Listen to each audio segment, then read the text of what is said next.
Hello, everybody. Something a little different with this video. I decided to do essentially a kind of discussion-based podcast based around some of the stories in some of my some of the previous videos that I've released.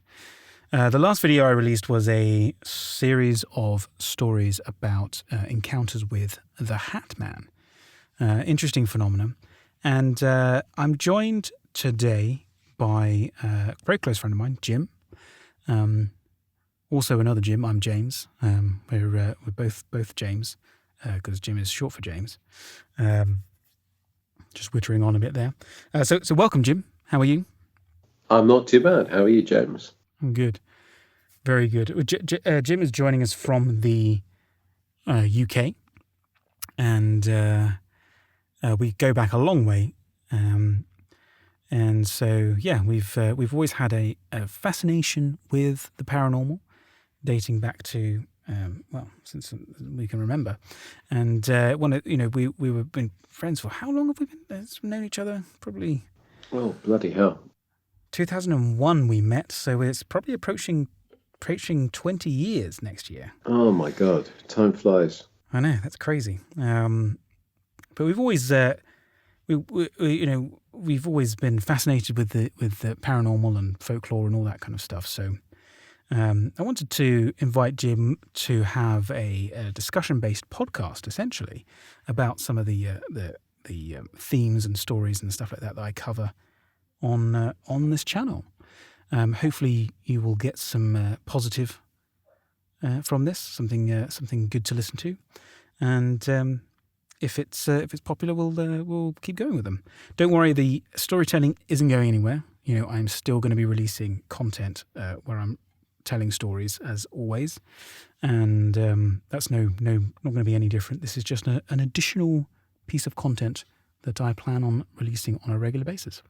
So yeah, once again, thank you for joining us. So the Hat Man, I released a video. What was your take on some of those stories? I found them very interesting. It is something that, when you listen to stories like that, or when you hear other people talking about their experiences with the paranormal, you do come across quite a lot of people talking about shadowy figures, things seen out of the corner of the eye, and stuff like that. So it kind of hits home in that way. But they're very interesting stories. And, for me personally, I've had experiences with the paranormal. So, there's always going to be people out there that make up a good story that haven't actually experienced anything. But there are always going to be people that have experienced things. And being one of those people, that sometimes if you take a moment to try and put that into words to relate to other people, or perhaps write it down, you look at it and you think, oh my God, this is something that's been written for a kind of a movie. Do you know what I mean? It can't be real. So there is probably an element of truth in a lot of those stories. But I think for me that it sort of hits the nail on the head in the sense that for a long time now, for the way that I've looked at things with the paranormal, or certain aspects of the paranormal, I believe that there are entities or beings, if you like, from different realms, different realities that sort of intrude or interact with ours, that possibly feed off of people's energy. Okay, I mean, you go back like into lots of cultures, like Islamic culture with the jinn, and the jinn, are sort of portrayed as the deceivers, the ones that create a false illusion.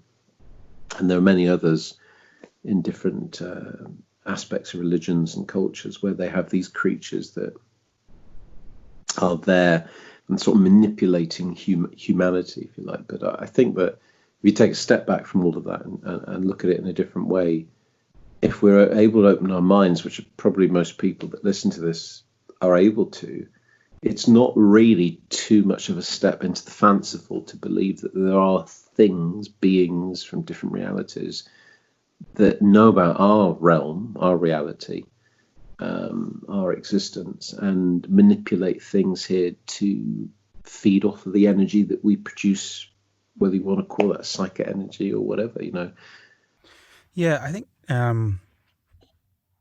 One of the things I've kind of found fascinating, like looking at the concept of the Hat Man, is people talk about it, not necessarily with all the stories that I shared in the particular video, but a lot of people mention that there's almost like he appears, this idea of this Hat Man, this shadow figure, appears specifically around times of distress or difficulty, kind of emotionally within within the situation and the people that are involved in those situations. There's a kind of a common thing where, and again, it wasn't massively highlighted in the stories that I was able to be given permission to narrate, but some of the research I did into the phenomena is that quite often one person in a family will experience it, and then it will spread across other members of the family. So it's almost like this entity is feeding off the emotion from a collective, from a family, and I think like the weird thing about because I've always been fascinated with the concept of shadow people. So that there are shadow people that is a phenomenon that's been around for a long time. Sometimes, quite a lot of the time, related to the idea of sleep paralysis, and whether or not you believe that shadow people attacking or haunting, arriving, visiting people is a paranormal thing or a psychological thing. Either way, I always feel like it's absolutely terrifying what people go through, whether it's sleep paralysis or a trick of the brain or not. And I think the thing that fascinates me about the Hat Man is this concept of, why is this entity, why is this shadow person in particular wearing an item of clothing, essentially,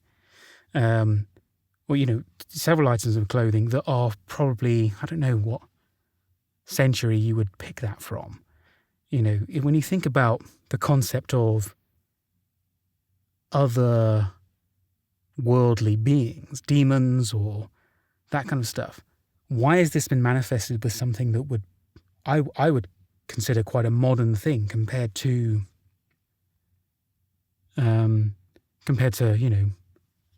when you think about other shadow people, they're generally just a shape of a person, or maybe they might have animalistic qualities, animalistic features.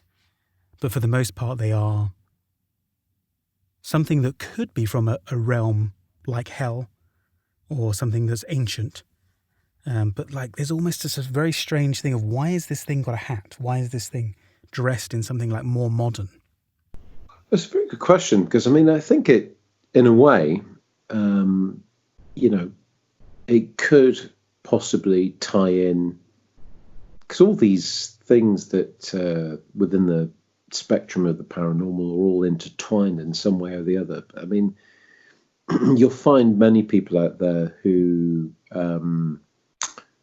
talk about the fact that, from the very beginnings of humanity, there have been interactions of what we call the paranormal. And, if you look back in our history, it wasn't that long ago, really, in the grand scheme of things, that people believed in fairies or dragons or pixies and things like this. And there are people out there that believe that there are entities that have involved themselves within our affairs, if I could put it that way, that have morphed themselves into a visual, if we can put it that way, fitting within the time period. And a lot of people say that these creatures that appeared as pixies or whatever to people in the past now appear as extraterrestrials, because that's the thing that people are familiar with through science fiction films and stuff like that. And you've got the Men in Black, of course, as well, which tie in with extraterrestrials. I know that's not specifically tied in with this, but they always kind of turn up in a similar type of costume, which is not too dissimilar to this, if you think about it. So it could be something like that. It could be an entity that thinks that this is what they should be perceived as within this scenario, something that's intimidating. If you look into the Men in Black phenomenon closely enough, you can kind of sometimes figure out that they are actually very similar to the Hat Man in the way they are almost like an entity of their own, completely unconnected to extraterrestrials in a way. But it could be that they've just hit upon something that they think that looks intimidating. Or, I mean, if you want to come at it from a different direction, if you think about, looking at our reality as being one of thousands potentially coexisting at the same time, any sentient being, any being of intelligence, or any being that has, I don't know, a link or a voice that's always told them that they are part of something bigger, or there's more to life. I think that anybody or any being or any entity that goes through that process has a process where they have to choose what they are, who they are, in the sense of where they are on the spectrum of good and bad. And you have to ask yourself that, are there beings that are able to transcend through these realities, these existences, that have chosen which side they want to be on? And if there are people that, or shall I say entities that have chosen to be on the side of good, have they, in effect, for trying to look for a different word and not finding it, are they become like an interdimensional police force? And they happen to turn up when there are these portals opening up, where people are being affected if they're mentally ill, or if they're going through severe family problems or depression, and their energy that they've created has attracted these things, and that these things are turning up, and these other entities turn up to try and police it. And so, they manifest what I guess you would say stereotypical American police detective would turn up in an old 50s film. Do you know what I mean? That they are perceived by that human for that point in time that you see them as wearing an old detective. I mean, it'd be interesting that as any well, it's kind of funny, I guess, but has anybody ever seen him dressed like Sherlock Holmes with the deer stalker on the top? You know what I mean? I doubt that. Yeah. But you see what I'm saying? I mean, are they? Because I remember one of the stories referenced that they felt that perhaps the Hat Man was actually there as a force of good, trying to protect them, and maybe that is what I'm trying to say here. Perhaps they are an interdimensional policeman that happens to turn up at the point where something is happening, and they're always the one that's seen, and they're always sort of miscast as being the bad guy, if that makes sense. Yeah, because there was some stories I did find that I didn't actually get permission to narrate, or that I just stumbled across on the internet and on Reddit, where people felt like he wasn't that malevolent. It was something that didn't actually fill them with any particular sense of fear. So it's there are kind of like a group of people out there that one school of thought, should I say, is that he is there to be protective, to be more of a guardian angel, essentially, than to be there to kind of to cause fear. And it makes sense if somebody is, one particular person in the story is dabbling in things like, the occult and using Ouija boards. He might come as a presence as a form of as a protective measure. So yeah, I don't know. I mean, he or she or it or whatever it is there's definitely a lot of debate over that, and this idea of whether or not he is the man in black, the Hat Man, is is sort of something demonic, something angelic, or is an actual kind of from a different dimension, different. But then, at the end of the day, whatever you believe, if you are kind of going through sort of the idea of heaven, hell, God, Satan, angels, demons, they're all essentially alternative realities on different planes anyway. So it's the same thing. Yeah, they are. I think also it's like we have to sort of like, when you think of all these things, whether it be Hat Man or Men in Black or whatever, demons, angels, whatever. A lot of people get very intense in their argument about one or the other. But I think it's probably more likely that it's everything mixed into the same bag. Do you know what I mean? There is nothing clear cut within this phenomenon. It's everything. I think is a possibility. So you have to, I guess, think of it in a way that how the human brain perceives things. So these phenomena that people have encountered within the Hat Man, it could be that it is our people's brains perceiving whatever these things are in this particular manner.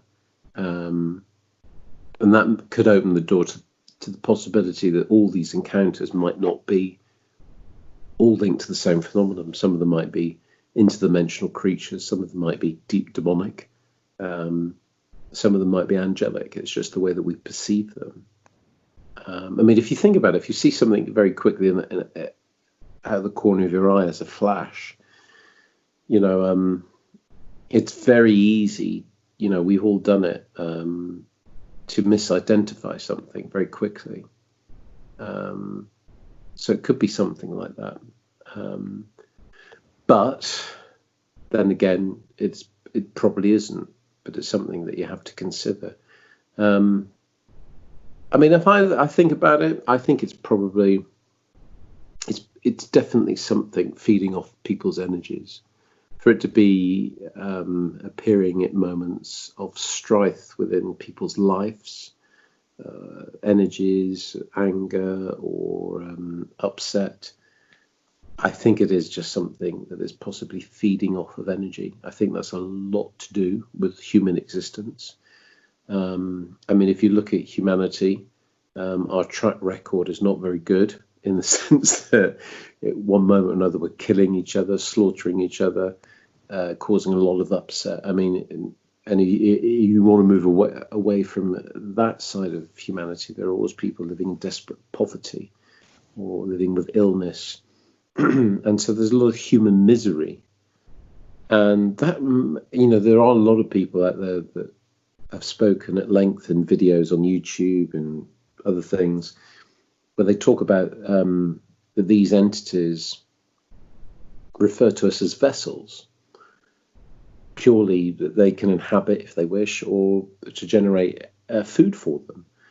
There's a lot of people that talk about war as a harvest for them, because you think about all the people that lose their life in war, whether it be military or civilian.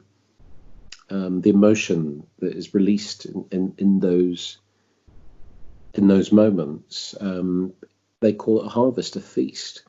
So if you want to go along those lines, you can. I mean, I had a friend once said to me that the human race and our reality, our realm, is little more than a chicken coop. We are just the chickens being kept for the fox, if you like. Mm-hmm. And that does make you think whether we are just being manipulated day in, day out for the different energies that we create. And it's not just like energies through fear or hatred or mourning, or an intense battle and death. you've also got energies of happiness, which is the perverse part of it. A lot of people say that these beings feast off of happiness, the energy, the generator, or sexual energy as well. That's another thing. So it doesn't really matter, but they're feasting off of everything. But I Yeah. think that when you have people that are in very dark moments in their life, or possibly suffering from mental illness, which is probably controversial to say because mental health is being promoted greatly. People understanding and being more, accepting of people with mental health issues. I think that people who have experienced mental health problems are probably more susceptible to being influenced by these things because it's a way in. It's like a foot in the door, if you like, a portal into our realm. So people like in your stories that have had loved ones pass away, or they've moved and there's been upheaval in their families, or they feel disconnected because they're going through puberty. And everybody that's gone through puberty knows that that's a crap time. What is that about? I can well understand why those moments are ones that they would look out for, ones that they would try and harvest. A lot of energy created, but I mean, if I'm honest, I always try and look for the good. I always try and look for the light in things because there are only two constants in the universe, and that's good and evil. I have to admit, when I was listening to those stories, the the worst side of the coin, if you like, raised its head more than the other. With those, there's nothing good that can be taken from those experiences. I think. I know there are people that think that it's a good sign, but it probably isn't. If I'm going with my gut feeling, there does seem to be an awful lot more interaction with the bad side of existence than there is with the good, unfortunately. I think what's been interesting about it, especially kind of researching and looking into it, is the increase in these sightings.